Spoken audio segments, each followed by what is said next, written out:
Homeopathic medicine का जब हम प्रिस्क्रिप्शन करते हैं, उसको प्रिस्क्राइब करते समय हमें बहुत सारे क्राइटेरियाज़ को फ़ॉलो करना पड़ता है और ये सही भी है क्योंकि एक सटीक मेडिसिन, एक मोस्ट सिमिलर मेडिसिन तक आने के लिए जो भी रूल्स हैं उनको फ़ॉलो करेंगे, तभी हम एक सिमिलर मेडिसिन तक पहुँच पाएँगे। ये तो है कि जो भी सिम्पटम्स हैं पेशेंट के, उनके सिम्प्टोमोलॉजी के ऊपर, उनकी जो टोटलिटी ऑफ सिम्पटम्स है, अगर सिर्फ़ उनको बेस करके होम्योपैथिक मेडिसिन प्रिस्क्राइब की जाए, तो हो सकता है कहीं न कहीं वो पार्शियल सिमिलर मेडिसिन हो।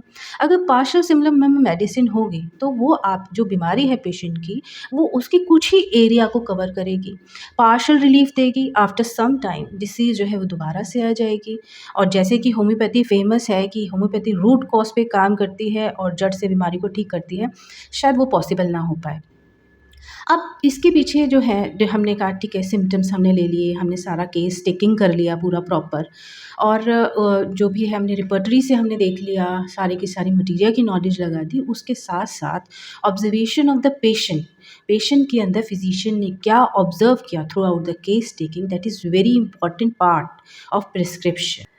डॉक्टर हैनमन ने अपने ऑर्गेनन ऑफ मेडिसिन में 90th अफोरिज़म में बहुत अच्छे से एक्सप्लेन किया है कि हमें पेशेंट के अंदर क्या ऑब्ज़र्व करना है, पहली चीज़। ऑब्ज़र्वेशन कैसे करना है, किन-किन पॉइंट्स को ध्यान रखना है। पूरा केस टेकिंग करने के बाद पेशेंट के अंदर फिज़िशियन ने क्या ऑब्ज़र्व किया, what he himself observe in the patient through out the case taking. क्या उसके अंदर पिक्यूलियर सिम्पटम थे, वो सारे के सारे फ़िज़िशियन को नोट डाउन करने होते हैं और उसके बेसिस पे जब प्रिस्क्राइब करेंगे तो वो और भी ज़्यादा अच्छी और भी ज़्यादा सिमिलिमम मेडिसिन जो है वो निकाल पाएँगे। हमने केस टेकिंग करने के बाद उसको रिपर्टराइज़ कर लिया और रिपर्टराइज़ेशन में बहुत सारी मेडिसिन्स आ जाती हैं, एक बार में बहुत सारी मेडिसिन्स आ जाती हैं और उन मेडिसिन्स के बीच में हमें डिफ़रेंशिएट करना पड़ता है कि क्या उसकी पर्सनैलिटी को सूट करता है।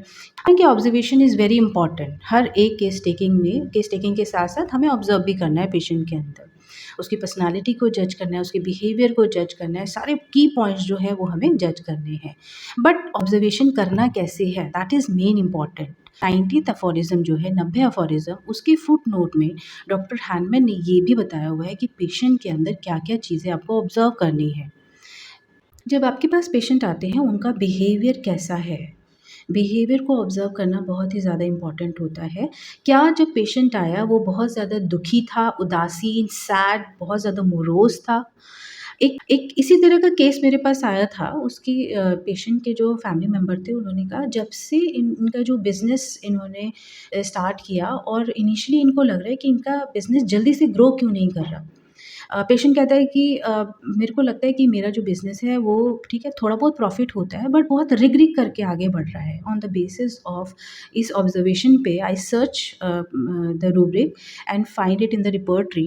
इसमें एक रूब्रिक था मोरो सेल की business does not proceed fast well. इसमें ग्रेड 1 में सिंगल क्लास में एक मेडिसिन है एपिकैक और मैंने उसको प्रिस्क्राइब भी किया। अदर सिम्पटम ऐसा नहीं कि सिर्फ़ ऑब्ज़र्वेशन, अदर सिम्पटम सिमिलैरिटी भी होनी चाहिए। सारे प्रोटोकॉल, सारे क्राइटेरियाज़ जो हैं, जो कि डॉक्टर हैनमन ने हमें बताए हैं, उन सबको फ़ॉलो करके ही प्रिस्क्राइब करना है। सो आगे बढ़ते हैं। क्या पेशेंट बहुत ज़्यादा कॉलसम है, बहुत ज़्यादा झगड़ालू है? इस तरह का बिहेवियर भी आप खुद ही इस तरह का बिहेवियर आपको आभास होगा। जब आप क्लिनिकल प्रैक्टिस करेंगे, तो आप खुद ही इस चीज़ों का आभास करेंगे कि किस तरह का बिहेवियर है। बहुत बार आपने देखा है कि कुछ पेशेंट जो होते हैं, आपके असिस्टेंट से ही आके लड़ने लग जाते हैं, छोटी-छोटी बातों पे चिड़-चिड़ करने लग जाते हैं।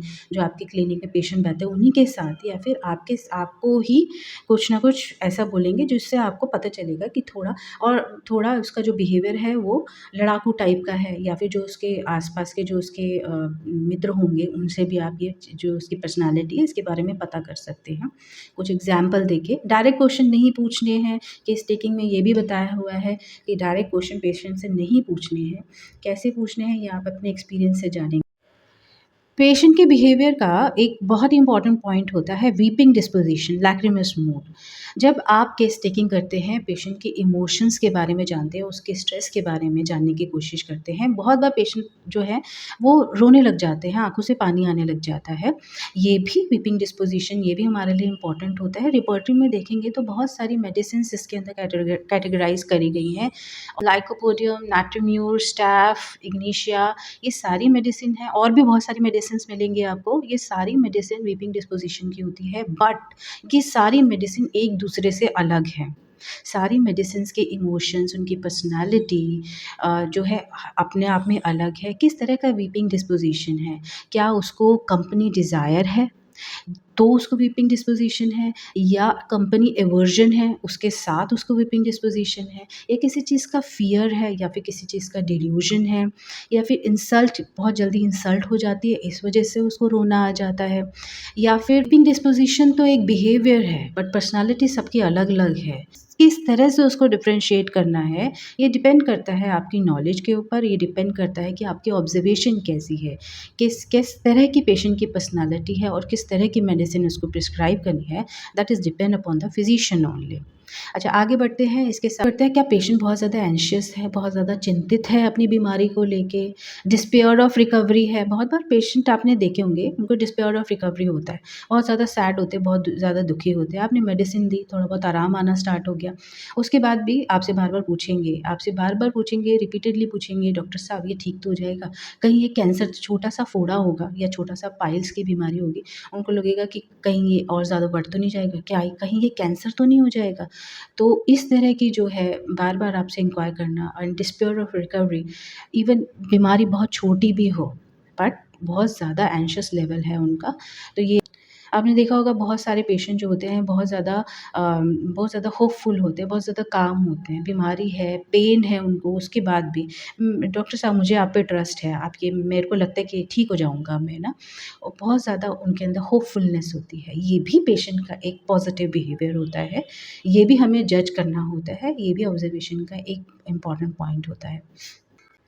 ऑब्ज़र्वेशन जो है एक एक एंडलेस टॉपिक है, बहुत सारे फ़ीचर्स हैं ऑब्ज़र्वेशन में, जैसे कि आगे हम जानेंगे कि पेशेंट की हमें आइज़ भी देखनी होती है, आइज़ का कलर कैसा है, आई पुतली कैसी है उसकी, स्किन कैसा है, स्किन का टेक्सचर कैसा है, टंग कैसी है, टंग के ऊपर बेस करके भी रिपर्टरी में different type of tongue and different type of medicine, but ऐसा नहीं कि सिर्फ उसी बेसिस पे करके हमें मेडिसिन प्रिस्क्राइब करनी है, नहीं।